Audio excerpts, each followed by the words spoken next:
Hey everyone, TimaeuSS here. Welcome to another NIKKE video. So this is a surprise game mechanic that I don't think everyone knows about. I had my suspicions about this mechanic in CPT2, and it was really brought to my attention again 2 days ago. I tried replicating it on stream yesterday, but if you were there on stream, you know that we couldn't because Scarlet was a bit too strong. But I want to discuss the scaling debuff, okay? When you're going through the story mode, when you're going through content, there's actually a debuff, a hidden debuff that's applied to you when you are below the recommended power. So let's take a look at the game. So let's say I'm on stage 9-16, right? I'm below the recommended power, and initially people were going to think that the recommended power is just essentially guidance to how strong you should be when you're tackling this stage. However, it has come to our attention that it's a game mechanic that applies an attack debuff, and also not just attack, but an overall debuff to your unit's stats when you're below the recommended power. So they worked it out to be you only have access to 75% of your stats when you're just below the stage power, and you only have access to 10% of your stats when you reach the 50% mark. And this was done by a CN content creator, I think, or one of the CN forums.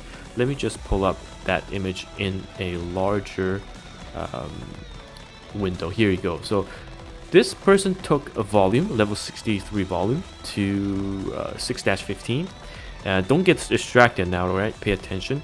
At 6-15, he saw that the volume died after taking 63,000 damage, right? But the volume's HP total is at 85,000. So you can see that there is a 25% stat loss just because the team is slightly below the recommended power level. And again, I think most of you have felt this when you're fighting like the stage where the bat jumps into your team and explodes.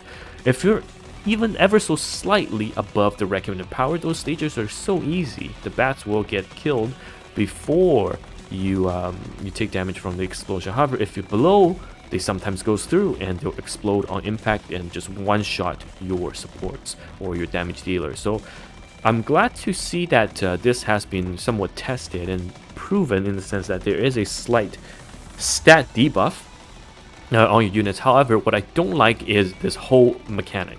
I don't like the fact that my stats are being nerfed if I don't meet the power mechanic. I think it's an unnecessary power bottleneck in terms of progression. If my units with the stats can punch above, you know, the power level that it's recommended, why not let me do it? Why do you have to debuff my units stat-wise?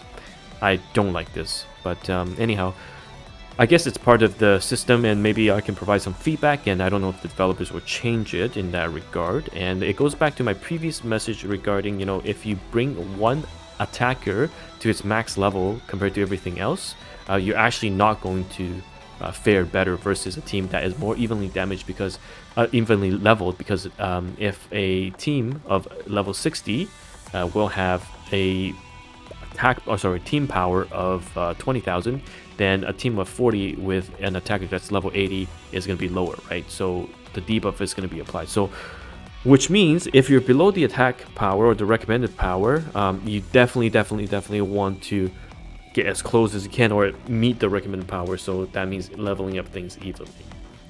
But anyhow, that's enough of a rant. Again, I don't like this mechanic. The debuffs are annoying. It puts a soft cap on your progression. You have to wait until pretty much when you can use your materials or idle mechanics to collect and upgrade your units. But yeah, I guess in this game the recommended power really does matter a lot. Alright, it's been TimaeuSS here, and I'll see you guys in the next video.